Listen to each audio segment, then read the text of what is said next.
at exactly 9:45. On a freezing Tuesday morning, Julian Bradley leaned across the mahogany conference table, his pristine Italian leather shoes resting on a stack of geological reports, and told me that 20 years of my civil engineering experience was worth less than a single cell on his spreadsheet.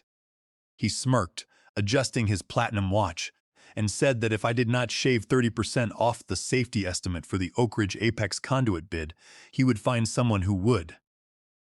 I did not raise my voice. I did not slam my hand on the table. I just stared at the digital rendering of the $140 million municipal drainage system on the wall, took a slow sip of my lukewarm coffee, and realized that the legacy my old boss Roger Bradley built over 40 years was about to slide into a ditch of wet blue clay. I am Tyler Cole. I am 48 years old, and for the last 15 years, I have been the lead estimator and project bid manager for Bradley Infrastructure Group. I started here when I was 33, back when Roger Bradley, Julian's father, still ran the company from a dusty double-wide trailer on active job sites.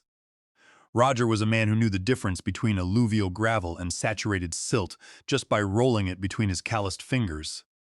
He built this company on concrete, sweat, and absolute compliance with municipal codes. We were partners in a way. When Roger retired 6 months ago at the age of 68, he handed the keys of the empire to Julian, his 32-year-old son, who had spent his life in private schools and business seminars, learning how to cut costs on paper without ever seeing a retaining wall collapse under hydrostatic pressure. Julian brought in Leo Thorne, a 29-year-old business analyst with no field experience, designating him as our new director of cost efficiency. Leo was the kind of guy who wore fleece vests to heated offices and talked about synergistic resource optimization while having no idea what a hydraulic trench shield actually did. Together, they decided that my bidding methods were archaic. The conflict centered on the Apex conduit system, a massive $140 million contract for the city of Oak Ridge. The project involved digging a series of deep drainage tunnels through the Oak Ridge Basin to prevent seasonal flooding. The geological surveys were clear. The soil profile consisted of Class C saturated blue clay, a highly unstable medium that behaves like pudding when subjected to heavy excavation machinery. If you dig deeper than 25 feet in that basin without freezing the ground or using heavy-duty hydraulic shoring, the surrounding earth will liquefy, collapsing the trench and taking the adjacent roadway with it. Under Section 14B of the Oak Ridge Municipal Construction Bylaws, any deep excavation in these specific geological zones required the use of the CryoShield soil stabilization technique. This was a highly specialized process that pumped liquid nitrogen through directional thermal probes to freeze the water-saturated clay into a solid block of ice before the excavators touched the ground. My late father and I had spent 5 years developing and refining the CryoShield system. The utility patent, U.S. Patent Number 9, 428-110, was registered in my name. When I signed my employment contract with Roger 15 years ago, I granted Bradley Infrastructure Group a non-exclusive license to use the CryoShield patent for a nominal fee of $1 per year. Roger understood the value of this agreement. He knew it gave us a massive competitive advantage. But Roger's lawyers drafted the agreement with a strict protection clause. Under Section 9.4 of my contract, the patent license was tied directly to my personal employment. If I was no longer employed by the firm in an executive capacity, the license terminated immediately, and any further use of the CryoShield system on active or pending projects would constitute willful patent infringement under Title 35 of the United States Code. Furthermore, Bradley Infrastructure Group relied on my personal professional credentials to operate. Under State Law Title 43, Chapter 14, every commercial utility contractor must have a designated qualifying professional registered with the State Board of Civil Engineers. I was that person. My Class I Underground Trenching Safety Master license, number Big 88301, was the sole qualifying credential attached to Bradley Infrastructure's corporate license. If I withdrew my license from their registry, the company's authority to bid on or execute public works contracts exceeding $10 million would be automatically suspended by the State Board. For the last 3 weeks, Julian and Leo had been pressuring me to rewrite the bid for the Apex conduit. The city's request for proposals had a hard deadline, and Julian wanted to submit a bid of $112 million, a figure so low it could only be achieved by omitting the cryoshield process entirely and replacing it with cheap, standard metal trench boxes. I told them it was impossible. I showed them the soil shear tests, the water pressure readings, and the municipal regulations. I explained that using standard trench boxes in saturated blue clay was not just illegal under Section 14B. It was a death sentence for any crew working in that ditch. Julian did not want to hear it. He stood up, leaned over the table, and pointed his finger at my face. He told me that my safety parameters were a cover for my laziness, a way to inflate my project estimates so I could collect my annual performance bonuses without taking risks. He said the company was paying me $185,000 a year to win bids, not to lecture him on soil mechanics. He claimed that Leo had found a loophole in the municipal code that would allow them to bypass the cryoshield requirement, although he refused to show me the legal analysis. I looked at Leo, who was staring at his laptop, avoiding my eyes. I knew there was no loophole. They were simply planning to submit the low bid, get the contract awarded, and then attempt to lobby the city inspectors or pay the minor non-compliance fines later, hoping the ground would hold long enough to pour the concrete. It was a reckless gamble that could cost lives and destroy the firm. More importantly, Julian was looking for a way to avoid paying me my $250,000 performance bonus. The bonus had been earned for completing the Phase 1 expansion of the Highway 104. Underpass project 2 months ahead of schedule, using my proprietary soil freezing technology. The contract stated the bonus was due on the last day of the fiscal year, which was only 2 weeks away. By forcing me out or finding a reason to terminate me for insubordination, Julian could keep the $250,000 in the company's operating account, boosting his quarterly margins before his first annual report to the board of directors. I sat back in my chair, looking at this young man who had never held a shovel, never seen the panic in a worker's eyes when a trench wall starts to give, and never had to call a family to tell them their husband was buried under 12 tons of wet clay. I realized that my loyalty to Roger Bradley was no longer enough to justify protecting his son from his own arrogance. I kept my composure, closed my leather binder, and waited for Julian to make the move he had been planning for weeks. On Friday morning, exactly 10 days before the end of the fiscal year, I was summoned to the executive suite on the top floor of the Bradley building. The glass walls offered a sweeping view of the city skyline, but inside, the atmosphere was as cold as a meat locker. Julian was sitting behind his minimalist glass desk, tapping a silver pen against his knuckles. Beside him sat Leo Thorne, looking smug with an iPad cradled in his arm, and Brenda Vance, the head of human resources, who looked visibly uncomfortable. Julian did not invite me to sit. He did not waste time with pleasantries. He cleared his throat and stated that, due to my persistent refusal to finalize the bid parameters for the Apex Conduit project, the company was terminating my employment effective immediately for insubordination and willful neglect of duty. I looked at the documents Brenda had laid out on the desk. They were standard termination papers, but with a specific, nasty twist. They had cited gross insubordination as the cause of my dismissal. Under my employment contract, a termination for cause meant that the company was not obligated to pay my $250,000 performance bonus for the Highway 104 project, nor were they required to honor Section 12C, which outlined a severance package equivalent to 2 times my annual base salary of $185,000, totaling $370,000. Julian was trying to save his balance sheet more than $500,000 in a single stroke, while simultaneously removing the only obstacle to his reckless bid.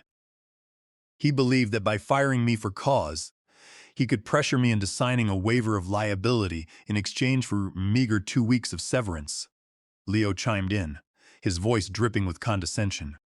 He explained that they had already hired a new lead estimator, a former classmate of his named Gregory Vance, no relation to Brenda, who had agreed to sign off on the modified, cryoshield-free bid for $95,000 a year.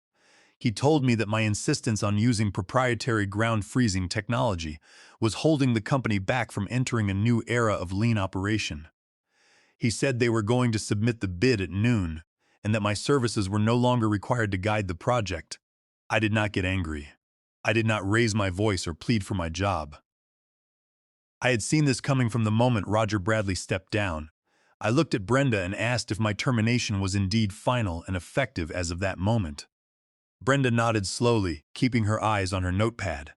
She confirmed that my access to the company's servers, email, and estimating software had already been deactivated, and that security would escort me to my desk to collect my personal belongings before guiding me out of the building. Julian leaned back in his chair, a self-satisfied smile playing on his lips. He told me that he had already signed the final bid documents himself, using his authority as president, and that the bid would be submitted to the Oak Ridge City Procurement Board within the hour. He warned me that if I attempted to contact any of the clients or spread rumors about the safety of the project, Bradley Infrastructure Group would sue me for tortious interference and breach of confidentiality. I picked up the pen they had provided. I did not sign the liability waiver, of course. I only signed the acknowledgement of termination receipt, noting next to my signature that I disputed the cause of termination. I handed the paper back to Brenda. Julian looked slightly annoyed that I hadn't broken down or started shouting, but his arrogance quickly returned. He waved his hand dismissively and told me that my era was over, and that the industry belonged to people who understood efficiency, not old-school engineers who over-engineered every ditch they dug. I stood up, smoothed the front of my charcoal gray suit, and looked Julian straight in the eyes. I told him that the Earth does not care about spreadsheets and that gravity has no respect for cost efficiency. Then I turned and walked out of the office. My walk to the elevator was quiet. Security guard Marcus, a man I had known for 10 years, met me at the entrance to the estimating department. He looked apologetic as he handed me a cardboard box. I spent 5 minutes gathering the few personal items I kept in my office. My father's vintage brass slide rule, a framed photograph of us standing in front of the completed phase, one of the Highway 104 underpass, and a few reference manuals on soil mechanics. As I packed, I looked around the room at the young junior estimators who had worked under me. They were staring at their monitors, terrified of making eye contact, knowing that the culture of safety Roger had built was being dismantled in front of them. I did not say anything to alarm them. I simply thanked them for their hard work and walked out. I walked out of the Bradley building at exactly 10:15 a.m. The air was crisp and biting. I placed the cardboard box on the passenger seat of my Ford F-150, climbed inside, and sat in the quiet cab for a moment. I took a deep breath, letting the silence settle around me. Julian thought he had won. He thought he had saved his company $500,000 and secured a $140 million contract by throwing away the man who built his estimating system. He had no idea that he had just pulled the pin on a grenade, and that the lever was already fly-off. I reached into my briefcase, pulled out my personal tablet, and began the process of dismantling Bradley Infrastructure Group's entire operating structure. First, I opened the web browser and navigated to the portal of the State Board of Civil Engineers. It was time to show Julian what happened when you cut corners on the foundation. Sitting in my truck in the far corner of the parking lot, I opened my laptop and connected to my personal cellular hotspot. The screen cast a cool blue glow onto my steering wheel. I navigated to the official web portal of the State Board of Utility and Civil Engineers. I logged in using my private, non-company credentials. For 15 years, my profile on this database had shown a direct binding link between my personal Class I Underground Trenching Safety Master License, registration number Big 88301, and Bradley Infrastructure Group. Under State Law Title 43, Chapter 14, this link was the legal foundation that allowed the company to operate. The law was clear.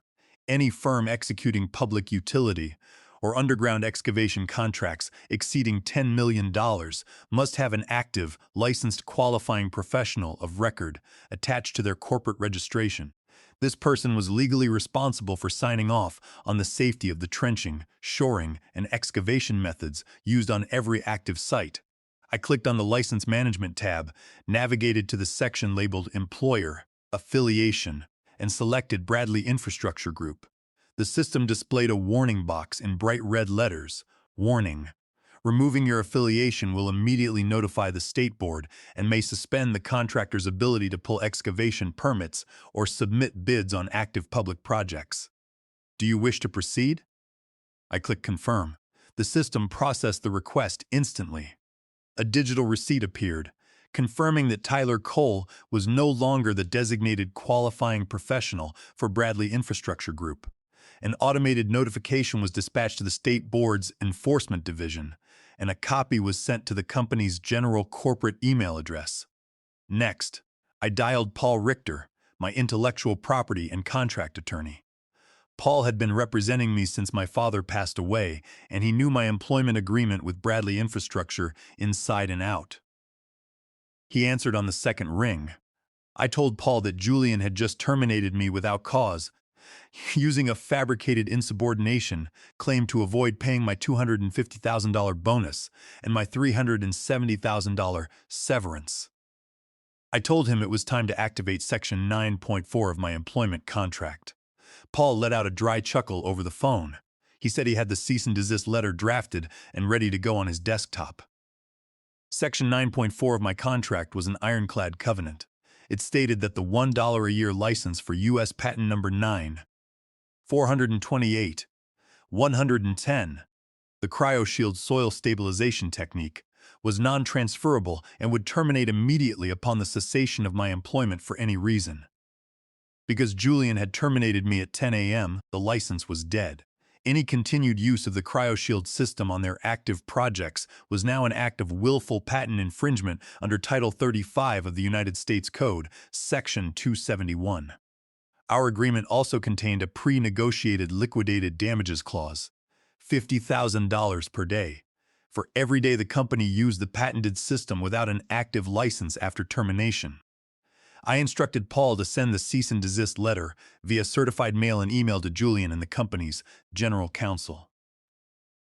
I also told him to send a copy directly to the chief engineer of the State Department of Transportation, who was overseeing the Highway 104 underpass project. The Highway 104 project was currently Bradley Infrastructure's most critical active contract. It was a $45 million project, and the crew was currently excavating a deep underpass directly beneath the active lanes of the interstate.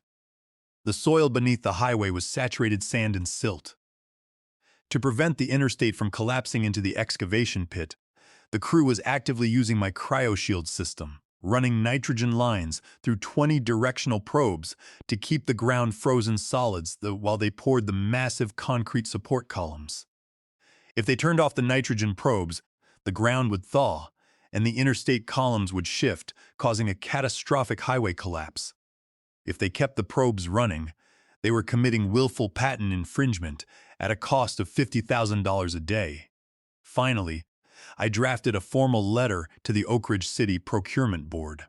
I attached my digital termination notice and the official receipt from the State Board of Utility and Civil Engineers, showing that I had withdrawn my qualifying license. I pointed out that under the municipal bidding requirements for the Apex conduit system, all bidders were required to have a licensed Class I master professional registered on their bid document at the time of submission. Since my license had been withdrawn at 10:15 a.m., and Julian had submitted the bid at noon, with my name listed as the qualifying professional, Bradley Infrastructure Group had submitted a bid containing fraudulent licensing credentials. I sent the email to the Procurement Board's compliance officer at exactly 11:45 a.m., 15 minutes before the bid window closed. I closed my laptop, placed it back in my briefcase, and started my truck. As I drove out of the Bradley building parking lot, I looked up at the glass windows of the executive suite. Julian was probably still celebrating his brilliant cost-cutting measure with Leo, completely unaware that the gears of the trap had already clicked shut. They thought they were playing a game of numbers on a spreadsheet, but they had forgotten that in the real world, structures are built on law, physics, and contracts. I drove home, made myself a fresh pot of coffee, and waited for the phone calls to begin. I knew they wouldn't take long. When you pull the foundation out from under a company, the collapse is swift, loud, and absolute. By Monday morning at 8 o'clock, the storm had fully arrived at the Bradley building. I was sitting on my back porch, enjoying a cup of fresh coffee, when my phone began to vibrate. The caller ID showed the main office number for Bradley Infrastructure Group. I let it ring. A minute later, it rang again, this time showing Julian's direct cell phone number. I let that ring, too. By 9 a.m., I had 7 missed calls from Julian, 3 from Leo Thorne, and 2 from Brenda Vance in HR. The real blow had landed at the Highway 104 underpass job site at 7:30 a.m. When the State Transportation Department's Chief Field Inspector, Chief Engineer Daniel Vance, no relation to Brenda or Gregory, arrived for his weekly site walk, he ran a routine check on the contractor registry. He discovered that Bradley Infrastructure's license status had been flagged as suspended, non-compliant, due to the absence of a registered Class I qualifying professional. Under state safety regulations, it was a Class A misdemeanor to conduct deep trench excavation without an active qualifying professional on file. Daniel immediately shut down the job site, issuing a red tag stop work order. This created an immediate engineering crisis. The excavation pit was 30 feet deep, directly beneath the support piers of the active interstate highway. The only thing keeping the saturated silt from shifting and collapsing the highway columns was the CryoShield soil freezing system. If the nitrogen probes were shut down, the ground would thaw within 24 hours, and the interstate would begin to settle, risking a catastrophic structural failure. But because of the cease and desist letter my attorney Paul Richter had delivered to the company's general counsel at 8 a.m., Julian knew that keeping the nitrogen compressors running would cost him $50,000 a day in patent infringement damages. Furthermore, the contract between Bradley Infrastructure and the State Department of Transportation had a strict liquidated damages clause. For every calendar day the Highway 104 project was delayed due to contractor non-compliance, the state would assess a penalty of $75,000. Julian was trapped in a financial vice, face a $50,000 daily patent penalty, or shut down the probes and face a $150 million liability lawsuit for collapsing an interstate, all while racking up $75,000 a day in state penalties. At 9:15 a.m., my phone rang again. This time, it was Roger Bradley's personal cell number. I answered. Roger's voice was tired, stripped of the energy he usually had. He told me he had just received an emergency call from the company's board of directors. The board had been notified that the City Procurement Board had officially disqualified Bradley Infrastructure's $140 million bid for the Apex conduit system due to fraudulent licensing credentials. The board was in a panic, and Julian was in his office, hyperventilating. Roger asked me what it would take to fix this. He didn't defend his son. He knew Julian had made a catastrophic error. I told Roger that I had spent 15 years protecting his company, but that I would not allow his son to steal my hard-earned bonus and ruin my professional reputation. I gave him my terms, and I told him they were non-negotiable. First, Bradley Infrastructure must pay my $250,000 performance bonus for the Highway 104 project immediately. Second, the company must honor Section 12C of my contract, paying me the full $370,000 in severance since my termination for cause was fraudulent and without basis. Third, if they wanted me to reassociate my Class I license with the company to lift the state suspension, they would have to pay a licensing fee of $500,000 for the temporary use of my CryoShield patent on the Highway 104 project, plus a 5% royalty on all future revenues generated by the project. Fourth, Julian Bradley must resign as president of the company immediately, and Leo Thorne must be dismissed. Roger was silent for a long moment. He said the board would never agree to pay over $1 million to a single former employee. I told him that was fine. Every day they delayed, they were losing $75,000 to the state and accumulating $50,000 in patent fees. In 10 days, the company would be out of operating capital and facing bankruptcy. I told him to discuss the math with the board and hung up. At 11:30 a.m., Julian called me himself. He was no longer the smug executive who had rested his shoes on my reports. His voice was shaking, cracking with a mixture of rage and desperation. He screamed that I was extorting him, that he would have me arrested, and that his new estimator Gregory was already drafting a replacement safety plan using standard trench boxes to bypass my patent. I told Julian to go ahead and try. I reminded him that the state safety inspector, Daniel Vance, would never sign off on standard trench boxes in saturated silt at 30 feet deep. I told him that if a single shovel of dirt was moved without the cryoshield system or an active qualifying professional, I would personally call the state board and the district attorney to file criminal safety violation charges against him. Julian fell silent. I could hear his shallow breathing over the line. I told him he had until 5 p.m. to deliver the signed settlement agreement and the certified checks to Paul Richter's office. If the deadline passed without payment, I would withdraw my licensing offer, and my lawyer would file a formal patent infringement lawsuit in federal court. I hung up the phone and went to the kitchen to pour myself another cup of coffee. The foundation was crumbling, and Julian was finally realizing that he was the one standing in the collapse zone. At exactly 4:45 p.m. on Monday afternoon, Paul Richter called me back. His voice was calm, but I could hear the satisfaction in his tone. He confirmed that the board of directors of Bradley Infrastructure Group had held an emergency meeting, bypassed Julian entirely, and voted unanimously to accept my terms. Julian had been stripped of his title as president and escorted from the building by the same security team he had used to discard me. Leo Thorne was fired alongside him. His dream of lean corporate efficiency ending in a cardboard box of his own, Roger Bradley had stepped back in as interim CEO to sign the settlement papers. The board had delivered 3 certified checks to Paul's office. $250,000 for my unpaid performance bonus, $370,000 for my contractually mandated severance under Section 12C, and $500,000 for the temporary licensing fee of my CryoShield patent for the Highway 104 underpass project.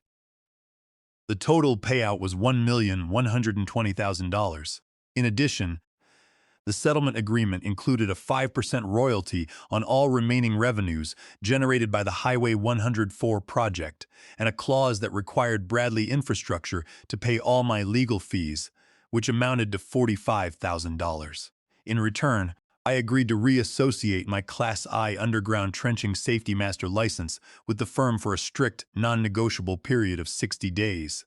This would allow Roger to clean up the site, complete the deep excavation safely, and find a certified replacement qualifying professional to take over the license registration before I detached mine permanently. I agreed to these terms because I respected Roger and because I refused to let the innocent workers on the site pay the price for Julian's stupidity. I would not allow a trench collapse to happen on my watch, even if I was no longer an employee of the firm. The next morning, the stop work order was lifted. I drove out to the Highway 104 site at 7 a.m. The weather was still freezing, the rain turning to sleet, but the heavy equipment was already roaring back to life. The nitrogen probes were humming, keeping the earth beneath the interstate solid as stone. Daniel Vance, the state inspector, was there when I arrived. He looked at me, gave a respectful nod, and said he was glad to see my name back on the state board registry. He knew, as I did, that the safety of the site was now guaranteed. For the next 60 days, I oversaw the completion of the excavation and the pouring of the massive concrete support columns. I didn't see Julian once. I heard through the grapevine that he was facing a series of shareholder lawsuits for the bid fraud on the Apex Conduit project, and that the local construction association was moving to blacklist him from holding any executive position in the state. He had tried to treat civil engineering like a game of paper numbers, and the industry had chewed him up and spit him out. When my 60 days were up, I officially detached my Class I license from Bradley Infrastructure Group for the final time. I shook Roger's hand on the job site. He looked older, tired, but there was a quiet understanding between us. He thanked me for saving his company from his son and for keeping his workers safe. We both knew the era we had built together was over, but it had ended on our terms, with dignity and respect. I took the $1,120,000 and established my own independent firm, Coal Underground and Shoring LLC. I didn't need a massive glass office or a fleet of fancy trucks. I leased a modest warehouse in the industrial district, hired 3 of the junior estimators who had resigned from Bradley Infrastructure after my departure, and bought a select group of distressed excavation assets from companies that were struggling. My first major client was the city of Oak Ridge. When the Municipal Procurement Board reopened the bidding process for the Apex conduit system, they reached out to me directly. They knew I held the patent for the CryoShield process, and they knew my reputation for absolute safety compliance. Coal Underground and Shoring LLC submitted a realistic, fully costed bid of $135 million, using the CryoShield system to freeze the saturated clay. We won the contract. Today, I stand on the edge of the Oak Ridge Basin site, watching our crews operate a line of Caterpillar 395 excavators. The ground is frozen solid, the thermal probes humming quietly in the cold air, holding back the shifting blue clay. My junior estimators are on the site, wearing mud-splattered boots and checking the shear test logs, learning the trade the way Roger taught me. Julian Bradley thought he could save money by cutting corners on the foundation. He thought that 20 years of experience, a master safety license, and a patented engineering process were just overhead costs that could be deleted to boost his quarterly margin. He forgot that the dirt doesn't care about profit margins, and that a structure built on lies will always collapse under its own weight. In this business, if you don't respect the ground you build on, it will eventually rise up and bury you. I took a sip of my hot coffee, turned back to my truck, and watched the concrete pour into the frozen ditch. The foundation was solid, the job was done.